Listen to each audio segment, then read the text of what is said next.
আপনারা জানেন যে গতকালকে নওগাঁ জেলার নিয়ামতপুরে একটা মর্মান্তিক হত্যাকাণ্ড সংঘটিত হয় এবং হাবিব, পপি, বাবা মা এবং তাদের দুই সন্তান জাকির এবং সাদিয়া এই হত্যাকাণ্ডের বলি হয়। এবং আমরা হত্যাকাণ্ডের পর থেকেই নওগাঁ জেলা পুলিশ তার সমস্ত মেশিনারি নিয়ে তদন্ত শুরু করে।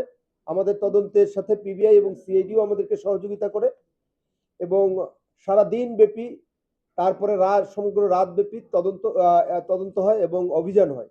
সেই অভিযানে আমরা সর্বমোট বেশ কয়েকজনকে, আপনারা জানেন যে জিজ্ঞাসাবাদের জন্য নিয়ে এসেছিলাম 5-6 জনকে। তার মধ্যে আমরা পরবর্তীতে 3 জনকে আমরা গ্রেফতার করি এবং এই 3 জন হচ্ছে যে সবুজ রানা, শহীদুল মণ্ডল এবং শাহিন মণ্ডল।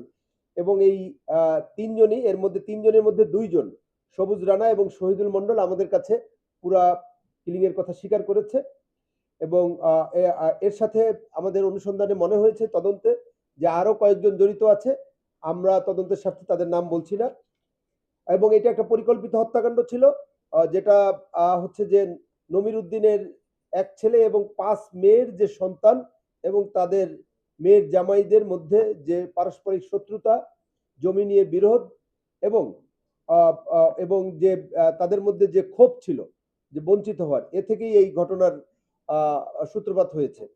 এবং এরা যখন ওই যে গরু কিনতে যায় 1,40,000 টাকা নিয়ে, সে গরু তারা না কিনে চলে আসে এবং একই সাথে তারা 8টা থেকে 8:30টার মধ্যে, তারা এর আগেও তাদের মধ্যে মনে হয় কথাবার্তা হয়েছে, যেটা আমরা ডিসক্লোজ করছি সেটা হচ্ছে যে সন্ধ্যা 8টা থেকে 8:30টার মধ্যে সবুজ ওই বাসায় খাওয়া দাওয়া করে এবং খাওয়া দাওয়া করার পর সে যখন বাইরে যায় শাহিন তাকে ডেকে নেয়।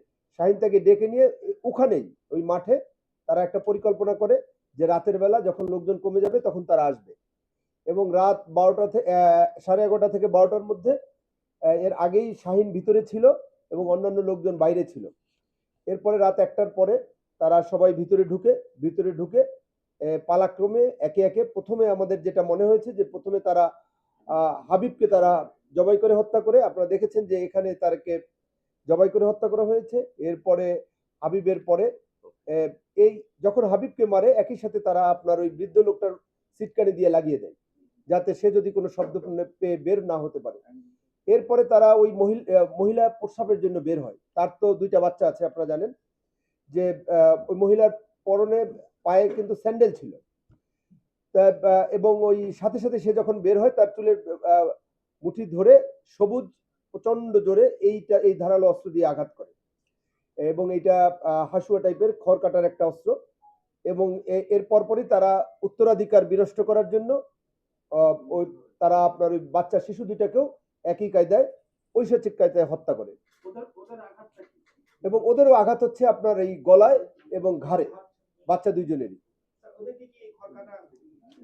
এদেরকে আমরা আমরা আরো একটা যেটা সেটা আমরা উদ্ধার করার চেষ্টা করছি, যে ধারণা করা হচ্ছে যে বিশেষ করে আপনার হাবিবকে এবং এই বাচ্চা দুইটাকে একই বড় ধরনের, এটা ড্যাগার হতে পারে বা বড় ধরনের যে চাকুগুলো ধারালো এরকম কিছু হতে পারে, যেটা আঘাতের ধরন ধরে প্রাথমিকভাবে মনে হচ্ছে।